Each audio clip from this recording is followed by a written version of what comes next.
In this video, the auditor is undertaking a surveillance audit at a site in a corporate scheme. The auditor's completed the first part of the opening meeting and is now reviewing changes related to the information provided by the client for audit planning. Watch this video and determine if the auditor is undertaking an effective audit. Okay, let's move on to any changes since you provided the planning information. Can I see your online scorecards?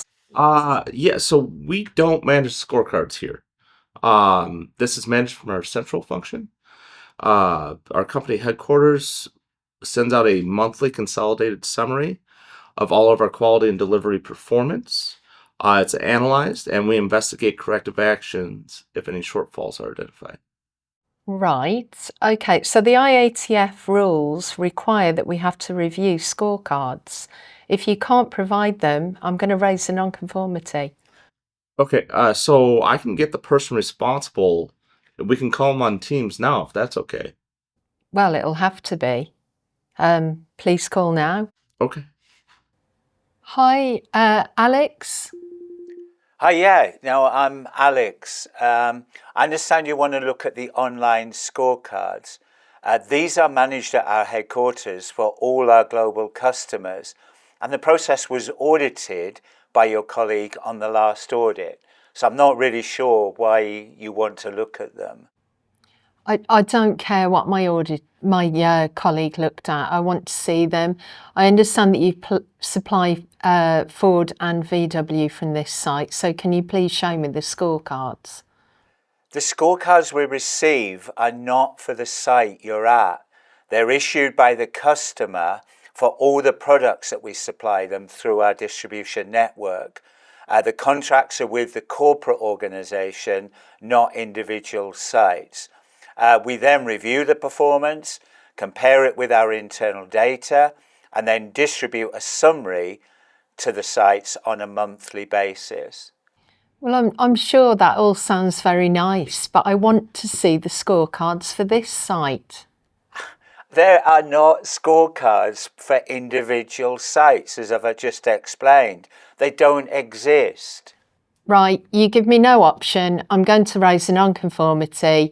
You can't provide me with the data to demonstrate the customer satisfaction is meeting IATF requirement 9121. But it's never come up before. I don't know if you raise a non-conformity, how we can solve the problem, because our customers do not give us a scorecard by individual site. If you don't agree, then you can appeal. Okay, let's move on. What about customer-specific requirements? Again, these are reviewed at the headquarters. It is if we accept the customer-specific requirements, they will be incorporated into corporate procedures, and then all sites have to comply with those. Who reviews the customer-specific requirements at this site? Nobody. It's a bit like we've just been talking about with the scorecards. This is completely managed by our headquarters. We're aware of them through the IATF website, but it is headquarters' responsibility to manage them. This is clearly defined in our QMS processes. Again, this is not acceptable. I will raise a non-conformity against 432 customer-specific requirements. Again, we don't agree with that. We will appeal, but let's agree to disagree. Okay, that's your right. What we are seeing in this video is a common problem seen in the audit of corporate scheme clients.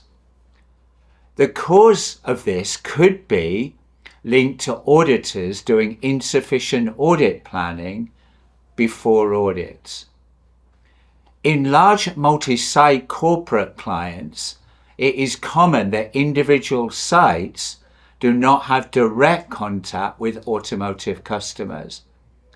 With the customer communication, contracts and customer-specific requirements being done at regional sales offices or from the global headquarters. Although the IETF rules state that third-party auditors should review scorecards with top management as part of the opening meeting, it clearly states where they are available for the locations being audited. In this video, the site representative clearly stated that scorecards are not available at site level, but they are managed from the company headquarters. The auditor should have accepted this and moved on to reviewing any changes in the monthly performance data since the audit planning information was provided. The auditor stated they would raise a non-conformity, which is incorrect. And in fact, it wouldn't be possible for the client to close any non-conformity. The same applies with customer-specific requirements. It is the role of the auditor, as part of the audit planning, to understand how customer-specific requirements are managed. In summary, when undertaking audits at sites in a corporate scheme, auditors, as part of audit planning, need to understand what activities are performed relevant at the site level and then develop the audit plan. The audit plan needs to demonstrate that the process interactions with the client headquarters and any standalone remote support locations are effectively addressed.